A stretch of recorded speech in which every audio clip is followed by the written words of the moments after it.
Hey, comment que c'est que ça. On se retrouve pour une petite vidéo aujourd'hui. Nous sommes le dimanche 28 juillet. Il est 19 h du soir. Il fait bon, pas trop chaud. Un petit 30, même pas, même pas 30, un petit 28. Pas trop humide. On a eu beaucoup de pluie hier. Je sais pas combien de millimètres il est tombé, mais tout ce qui est tombé. Regardez. Je suis en train de tout foutre par terre. Il est tombé, allez, au moins 20 millimètres. J'en ai foutu par terre à l'instant. En une journée, c'est énorme. Alors les petits semis. Le dernier petit semis que vous pouvez faire, c'est le dernier. Les haricots, et ben je les ai foirés. Figurez-vous qu'ils ont pris la flotte. Et c'est en train de pourrir. Donc sur toute cette barquette là, j'en ai que 4, 5 qui ont levé. Bon, c'est de la salade, mais là regardez, c'est en train de pourrir. Ça a chopé la...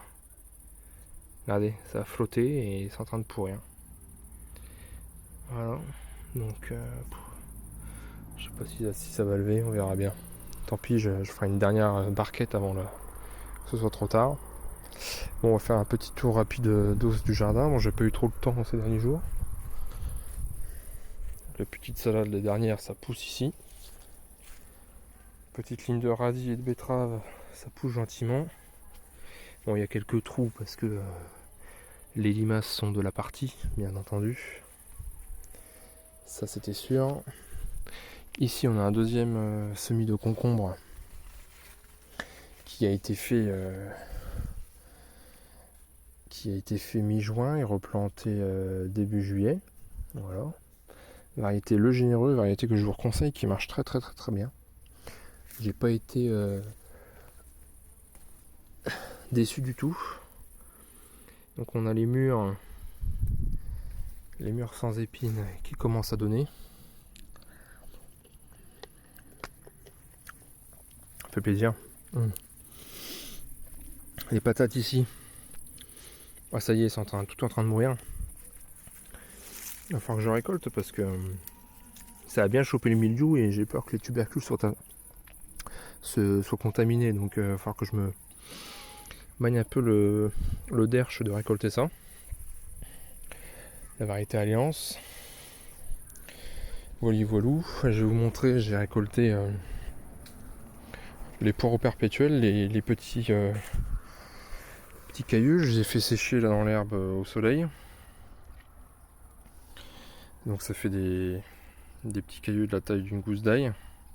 C'est très bon à manger. C'est entre le poireau, l'oignon et l'ail. C'est un mix des trois. L'avantage, c'est que c'est pas tombé malade, ça n'a pas chopé la rouille, contrairement à mon ail et à mes oignons. Et ça produit beaucoup de cailloux, comme vous pouvez le voir. Donc c'est intéressant. Là-bas, c'était je le faisais pour manger comme un poireau, parce que c'est des poireaux perpétuels. Hein. Et au final, je les mange comme en guise de gousse d'ail, des gousses d'oignon, quoi. Bon, je suis désolé pour les bruits, je sais pas, il y a des voisins qui font le bordel. Là. Donc poireau perpétuel, intéressant. Donc c'est quelque chose qu'on plante au mois de septembre-octobre, tous les 15-20 cm. Et puis on récolte là au mois de juillet, donc ils étaient ici. Voilà. Donc ici on a les poireaux qui ont été repiqués. C'est toujours bon de repiquer les poireaux, ça commence à faire tard, mais bon, il n'est jamais trop tard. Toujours temps de le faire. Donc là j'ai une première salve qui a été repiquée, là c'est la deuxième ici. Voilà. Au milieu quelques carottes. Ici, petit escargot, dégage. Encore des poireaux, on les voit moins parce qu'ils sont tout petits. J'ai mis de l'herbe un peu là pour pailler de la tonte de pelouse. Il est où lui? Si je le recouvre d'herbe, ça va pas le faire. Voilà. Ensuite, les tomates, comme je vous ai dit là, dans les dernières vidéos, j'ai mis une ultime coup de bouillie bordelaise parce que tous mes pieds étaient en train de crever. Et je pense que j'ai bien fait parce que le mildiou s'est arrêté.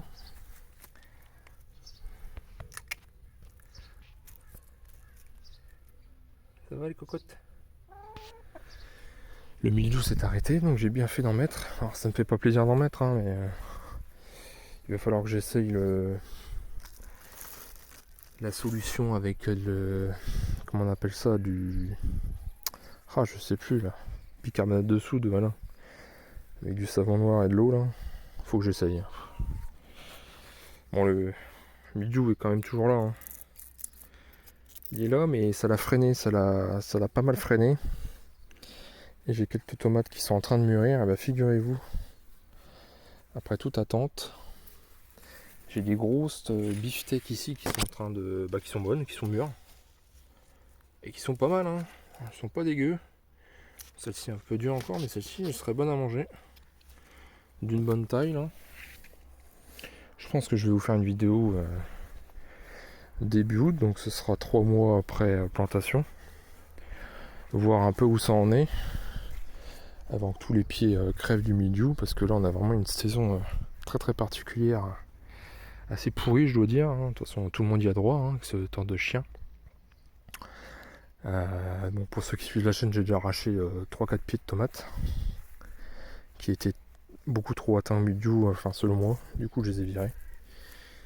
Et là on a donc, vous voyez, regardez, on a tellement eu de pluie hier, regardez le fruit il éclate là. Et c'est pas le seul, j'en ai vu d'autres, je vous montrerai. Bon, j'ai beau eu traiter, il y a quand même des fruits qui sont quand même atteints au mildiou, hein. Ah, ça sert à le garder. Donc le ananas là, que j'essaye de maintenir en vie tant bien que mal pour essayer de faire mûrir les quelques fruits là qu'il m'a fait, ben, c'est bon là. Ceux-là ils vont être bons à récolter là. Je suis content. Celle-ci aussi là. Bon, c'est mieux que rien, il y a quelques fruits quand même. Regardez, j'ai mis une tomate ici que j'avais coupée, atteinte au mildiou, ben, elle est en train de mûrir. Elle est en train de mûrir toute seule. Je vois une tomatillo du Mexique par terre. Regardez, c'est pareil, il y a tellement eu un gros coup d'humidité, un gros coup de flotte. Regardez, c'est en train de... Ça a éclaté, c'est en train de mûrir. Il va falloir que je fasse le tour, que je ramasse les fruits là, parce qu'il y en a partout. Il y a quelques tomates quand même à ramasser, on va essayer de faire une salade quand même. Donc bah voilà. Qu'est-ce que je peux vous montrer? Ici dans la serre on a la rouge glacier. Marche pas mal aussi. Quelques tomates de la taille d'une mandarine. Non, peut-être pas quand même. Taille d'un abricot. Les poivrons et les aubergines, là, ça se passe. Ça se passe. Ah, la serre, ça marche plutôt bien, hein, faut être honnête. Là j'ai les premiers piments d'Espelette là-bas qui sont en train de mûrir.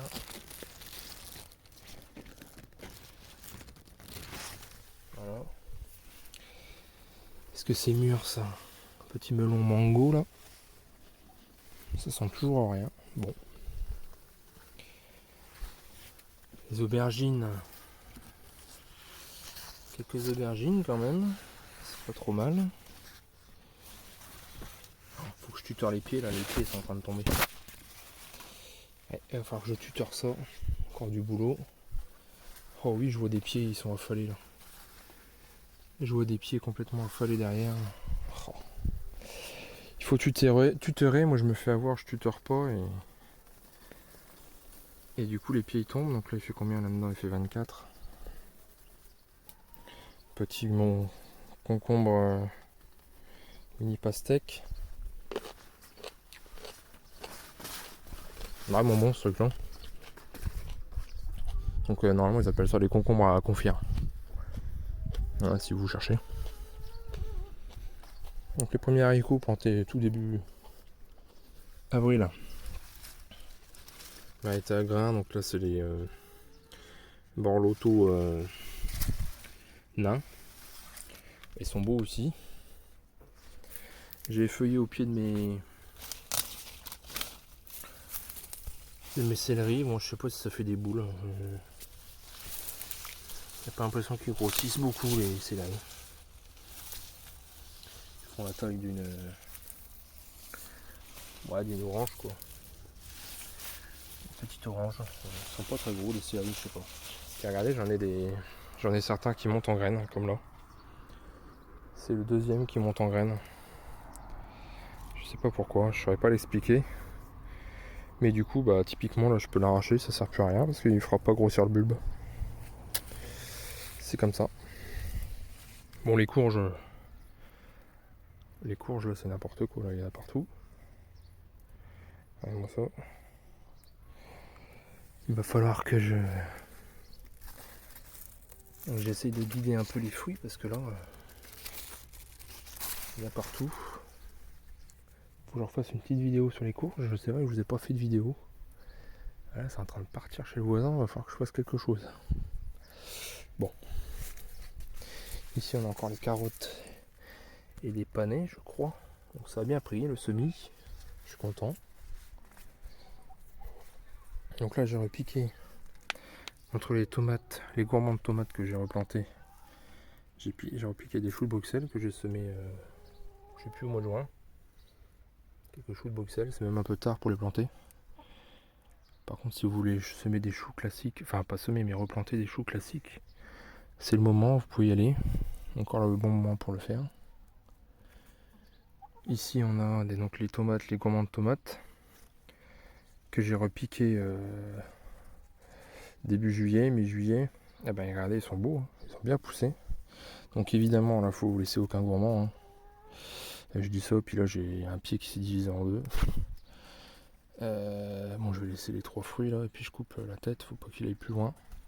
Faut que je fasse le tour, hein. J'ai pas eu trop le temps ces derniers jours. Donc regardez, j'ai du gourmand là.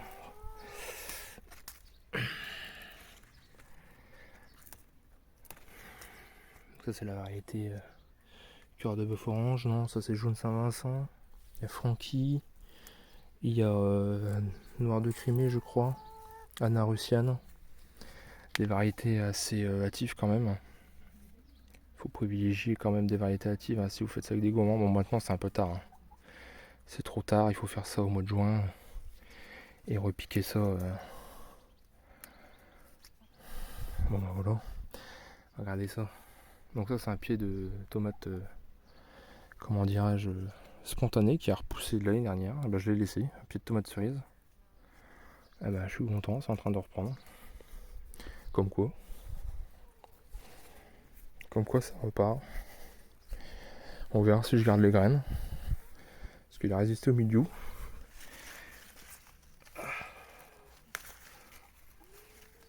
Ah, regarde, elle reste par terre les fraises et du coup elles pourrissent quoi. Bon bah ça je vais donner aux poules. Attendez.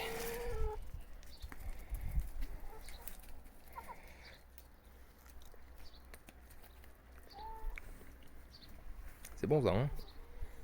Ça y a pas de problème, c'est bon. Donc on a quelques fraises qui refont des... C'est des variétés remontantes, donc là ça refait des fraises. C'est sympa, ça fait plaisir.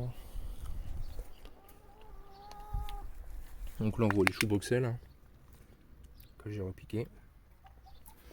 C'est un peu tard mais bon, pour les repiquer, mais bon on verra bien. Donc là il est toujours temps de repiquer des choux. Les semer c'est trop tard mais vous pouvez les repiquer. Courgettes, concombres c'est trop tard, hein. Regardez ça, là ça c'est des petits haricots que j'ai refait en barquette. C'est la variété Elda. Voilà, à rame. Quelques carottes. Quelques courgettes ici jaunes. Ici une grosse courgette. Putain, faut que je la ramasse celle-là. Et puis voilà. Bon, là-bas j'étais sorti pour aller chercher des haricots. Pour la petite famille là. Les haricots, pareil, il y en a plein. La variété violette, là, la variété Blue Wild. Une variété qui marche très bien là. Ouais. Une variété qui marche très très bien. J'en ai pas mal là. Donc là, quand ça commence à donner, vous êtes bon pour ramasser tous les semaines. Tous les semaines, il refait des haricots. Très très bonne variété, pas de fil. Charnu en plus. Productif. Bon après ça met du temps à donner, mais quand ça donne, ça y va quoi. Bon. Sur ce, je vous ferai peut-être une vidéo. Donc tout début août, donc dans quelques jours. Faire le point sur les variétés de tomates, où on en est. Faire un peu le point quoi. Au niveau de la maladie, les premières récoltes, les pliés les plus précoces, les moins sensibles au mildiou, qui résistent un peu plus au mildiou que les autres. Et puis voilà. Je vais vous laisser. On est déjà à 16 minutes de vidéo. Essayez de pas dépasser les 20 minutes parce qu'après ça fait long. Petit concombre. Ici on a les concombres lemon.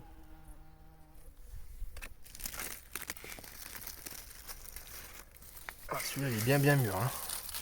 J'ai pas dû le voir et bah, typiquement celui-là il est plus bon à manger. Hein.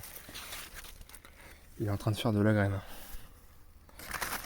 Donc là, on a la variété Le Généreux, hein, je vous disais, que j'ai ressemé et replanté. Très très bonne variété, je vous recommande. Le Généreux, il n'y a pas de lézard, ça fonctionne très bien. Bon, allez. Sur ce, je vais vous laisser. Ah, ça fait mal au cœur de voir tout ce bleu, toute cette bouillie bordelaise, mais j'avais pas le choix. Hein. Ça va bien stopper le milieu. Histoire de faire mûrir quelques tomates quand même, de récolter quelques graines. Et puis pour ceux qui veulent, tiens, encore une tomate milieu. Pour ceux qui veulent, j'essaierai de récupérer quelques graines. Et puis d'en faire, faire partager. Elle est en train de mûrir aussi, ça c'est tomate voyage. C'est en train de mûrir au sol. Ça fait au moins une semaine que j'ai coupé ça par terre. C'est en train de mûrir par terre. Bon. On a regardé ça, on a la Anna russienne là. Puis regardez donc, c'est ce que je vous disais, il a tellement plu, regardez les fruits ils ont éclaté. Il y a tellement eu d'eau. Les fruits sont en train d'éclater. Et c'est pas la pire c'est la variété noire de Crimée là, que j'ai coupé la tête. Donc à mon avis il y a beaucoup d'énergie et tout part dans les fruits. Et il y a tellement plu que les fruits ils ont tous éclaté, regardez. Et tous les fruits ils ont éclaté. Ils sont pas encore mûrs, mais ils ont déjà éclaté. Celle-ci elle commence à être mûre. Mais pas les autres encore. Vous avez vu comment ils ont éclaté? Bon. Bon allez, j'ai dit que j'arrêtais la vidéo, puis au final ça dure. Regardez là aussi c'est éclaté. À surveiller, hein. Pas que ça pourrisse. Ce serait dommage de perdre les tomates à cause d'un excès d'humidité, d'un excès d'eau. Bon allez, je vous laisse, et moi je vous dis à bientôt. Salut.